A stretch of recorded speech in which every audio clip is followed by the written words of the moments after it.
সম্মানিত দিনী বোন, আপনাকেই বলছি, শোনেন। আপনি যদি 4টা কাজ করতে পারেন, আপনার জান্নাতের সব দরজা খোলা। যান, যেটা দিয়ে ইচ্ছা যান। যেটুকু আপনি করছেন করেন, তবে সেটুকু রাসূলের কিনা আগে প্রমাণ হতে হবে। অযথা করে পরকাল হারাবে, যতই মিঠা লাগুক। ও মহিলা বৈঠকে বলছে, বুবু মাগরিবের পরে 6 রাকাত সালাতুল আওয়াবিন পড়ি। ও বুবু, মাগরিবের পরে 6 রাকাত সালাতুল আওয়াবিন পড়লে সব পাপ ক্ষমা হয়ে যাবে বুবু, জান্নাত চলে যাবা বুবু। বুবুর সব কথাই নাকি বুখারীতে আছে। মাগরিবের পরে 6 রাকাত সালাতুল আওয়াবিন পড়লেও জাহান্নামে চলে গেছে। ওকে তোবা করে ফিরে আসতে হবে মরার পূর্বে। মাগরিবের পর আওয়াবিন নামাজ নেই। 2, যারা আপনারা আমার দিনী বোন আছেন তাদের জন্য জরুরি কথা। মহিলা বৈঠকে যারা আমার দিনী বোনেরা আছেন, জরুরি কথা, আপোষে কথা বলবেন না। আপনাকে বলছি, এই মেয়ে, ফ্যাশন বোরকা পরে এখানে এসেছো কেন? এটা দিয়ারপল্লী অঞ্চল, ছোট ব্লাউজ পরে থাকো কেন? এখনো তুমি ছোট ব্লাউজ পরে আছো, আর এই ব্লাউজ পরেই তুমি ধান শুকাও মাঠে, পোয়াল শুকাও মাঠে। ছোট ব্লাউজ পরে আছো কেন? আপনি আমার দিনী বোন, আপনার গায়ে ছোট ব্লাউজ কেন? পেট দেখা যায়, পিঠ দেখা যায়। আপনার ব্লাউজের হাতটা এ পর্যন্ত কেন? কবজি পর্যন্ত করতে পারেন না? আপনাকে তো আমি 5-7 বছর 10 বছর আগে বলে গেছি এই মাটিতে যে এ ব্লাউজ চলবে না। তা আপনি ছোট হাতের ব্লাউজ পরে আছেন কেন? কি কি বুঝাতে চাচ্ছেন? আপনার স্বামী নাই এটা বুঝাতে চাচ্ছেন, সেজন্য পরে আছেন? কি বুঝাতে চাচ্ছেন আপনি? আপনার বাপ নাই এই জন্য, মানে স্বামীও বলে না বাপও বলে না সেই জন্য? আচ্ছা বুঝলাম বলে না, তারপরে কি আপনি আপনার ওই স্বামীর কবরে যাবেন? আপনি এই হাত এখান থেকে নিয়ে কবজি পর্যন্ত এতটুকু ফ্রি রাখলেন কেন? এটুকু কি দেখে কি করতে চাচ্ছেন? সম্মানিত দিনী বোন, আপনাকেই বলছি, শোনেন। আপনি যদি 4টা কাজ করতে পারেন, আপনার জান্নাতের সব দরজা খোলা।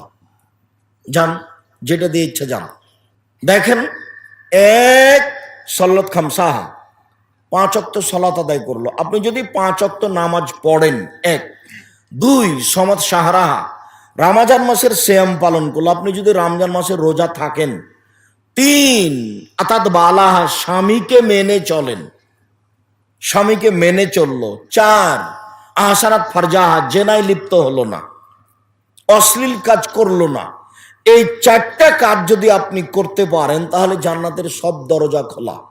এই কথা মুহাম্মদ সাল্লাল্লাহু আলাইহি ওয়াসাল্লাম বলেন, আমি বলিনি, আমি অনুবাদক। তিনি বলেছেন মহিলারা যদি 4টা কাজ করতে পারে, জান্নাতের সব দরজা খোলা। যান, যেটা দিয়ে যাবেন যান। এত বড় সুযোগ আল্লাহর নবী কোনো পুরুষকে দেননি। কোন পুরুষ এত সহজে জান্নাতে যেতে পারবে না। শুনে রাখেন, 4টা জিনিস: 1 5 ওয়াক্ত সালাত নামাজ, 2 রমজান মাসে রোজা, 3 স্বামীকে মেনে চলা। দেখেন, তিতে লাগলেও মিঠা লাগলেও স্বামীকে মেনেই চলতে হবে। আপনার স্বামীর মুখের ভাষা খারাপ, গালি দেয়, এ কথা আমি বুঝলাম।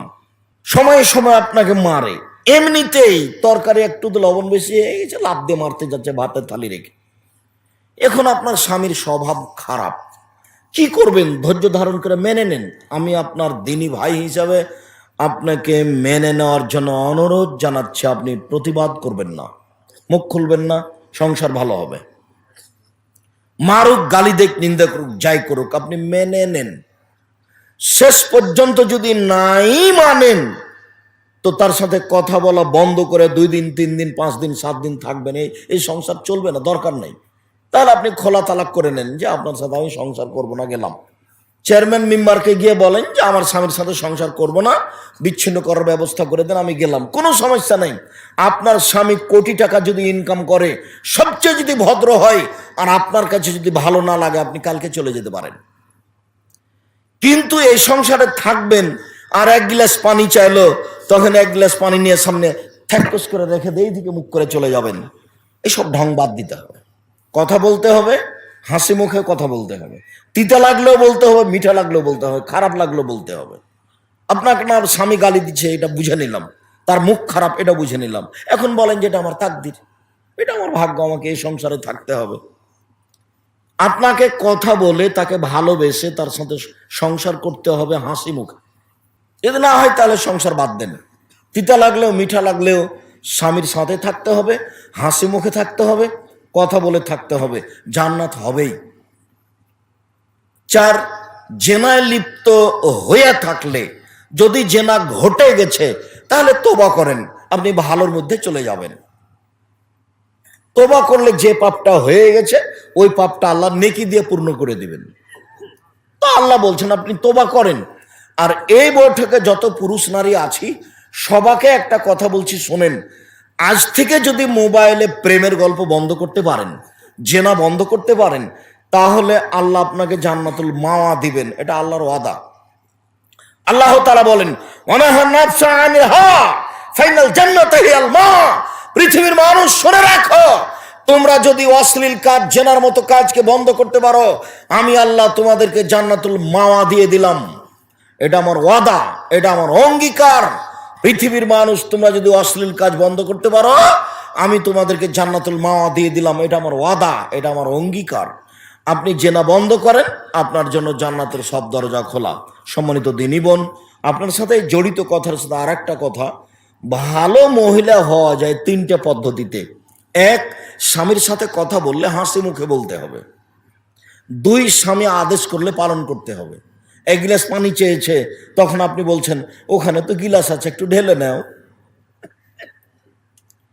এইভাবে বলা হবে না। স্বামী আদেশ করলে পালন করতে হবে। 3, স্বামী যখন বাড়িতে থাকবে না তখন নিজেকে গুটিয়ে রাখতে হবে। ভাবির বাসায় যাওয়া হবে না, জায়ের বাসায় যাওয়া হবে না, পাশের বাড়িতে যাওয়া হবে না। এখন একটু স্বামী নাই, একটু ঘুরে আসে, এরকম ঢং করা হবে না। এ ভালো মহিলা নয়। যারা আপনারা আমার দিনী বোন আছেন তাদের জন্য জরুরি কথা, মহিলা বৈঠকে যারা আমার দিনী বোনেরা আছেন, জরুরি কথা, আপোষে কথা বলবেন না। আপনাকে বলছি, এই মেয়ে, ফ্যাশন বোরকা পরে এখানে এসেছো কেন? এটা দিয়ারপল্লী অঞ্চল, ছোট ব্লাউজ পরে থাকো কেন?